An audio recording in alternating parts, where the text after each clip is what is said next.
Hello, and welcome to this quick guide from the Lewiston Public Library on how to evaluate online sources.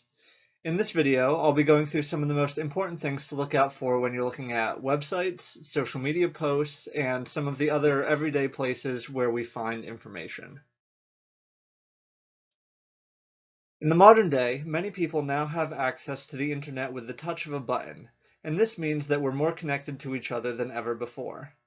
This offers many benefits, but it also comes with challenges. With so much information at our fingertips, how do we decide who to listen to? How do we decide which information is accurate and which is not? Let's start with some basics. Say you're online, scrolling through social media, and a headline grabs your attention. Before you get too far, check these three things. First, look at the date. Is the information current, or was it posted months or even years in the past? Next, look at the source. Is this coming from a recognized source, or is it posted somewhere that you've never even heard of? And finally, what is the immediate tone? We've all seen clickbait headlines which try so hard to grab our attention. In just 5 minutes, he exposes the shocking truth about kittens. Click here to learn more. Good headlines and good news sources provide facts and reasoning, not shock value and emotional appeals. Let's look a little bit more at the question of where information comes from. Take a look at the website where the information that you have found is posted. Academic and government websites tend to be reliable sources of information. Then you have reputable news outlets and nonprofit organizations that work in fields relevant to the topic that you're investigating. Also, many professionals have embraced blogs and other online forums as a way to share information. By themselves, these are not guarantees, but they are a helpful gauge in deciding whether a source is trustworthy. It's very easy to find posts, sometimes even ones that look official, from people's personal sites, satirical and entertainment websites, or accounts pretending to be someone who they aren't. The best sources of information are designed to clearly and openly inform you of facts and where those facts are coming from. Closely related to checking the source, it's also important to look at the author. Who is actually giving the information that you have found? Are they qualified to speak on this topic? Is their education and experience relevant, or do they simply have opinions? People can make themselves sound like experts even when they are not qualified. Also, you can ask, does the information that they are providing directly benefit them? If you can't tell who's providing the information, that's a warning sign that you may need to do a little more digging. And one last thing about the source.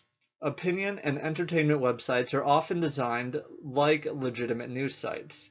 See if you can find an About Us description to get more background on the site's purpose before you read too far. Once you've decided that a source is worth looking at, it's time to go a little deeper. Every source and every author have a viewpoint. Say that you're looking at an article posted online. Is it using a lot of emotional words, broad generalizations, or even personal attacks? Is the goal to inform you about a topic, or just to promote a certain perspective? Now, keep in mind that persuasive articles can be well-informed and respectable, but it's still important to recognize the viewpoint from the start. Are they trying to persuade you with information, or are they targeting your feelings?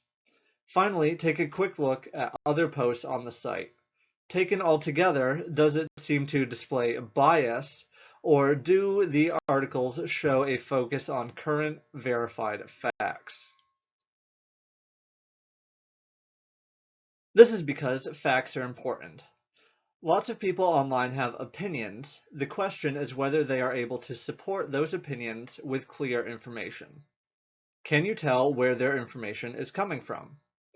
Are there specific details and links to sources, or are they making claims without providing evidence?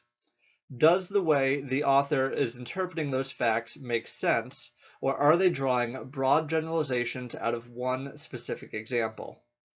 Also, does this information agree with what other reputable sources are saying? The experts are experts for a reason. If a source is full of mistakes, if the only source that you can find is someone's personal blog or an anonymous social media post, it's best to take a step back and do more research before you decide to trust the claim. And the more shocking an argument is, the more effort you should put into making sure that it is true. So let's summarize. Say you're on social media. You see a post that catches your attention. First, you look at the date. Then you look at the source and the author. Are they trying to inform you, to shock you, to make you angry? Does the claim this post is making fit with other information available about the topic? And finally, are the facts even right?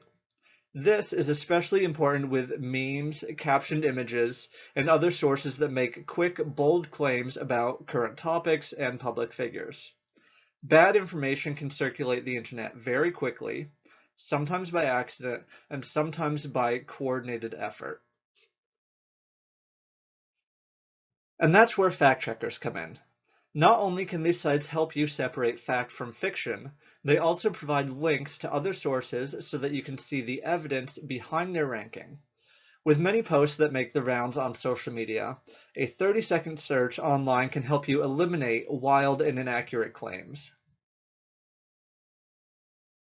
So, like I said at the beginning, we have access to more information now than ever before.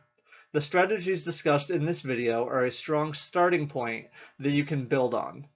Recognizing good sources, becoming informed about specific topics, learning how to read and evaluate the things you see online. All of these are skills that you can practice and work on over time. And always remember that your local library is here to help. Your librarians can help you find good sources. Through library materials and databases, you can explore a wealth of different topics, becoming educated about current events, specific interests, and the wide, fascinating world that we live in. So, reach out to us, stay curious, stay informed. Thanks for watching.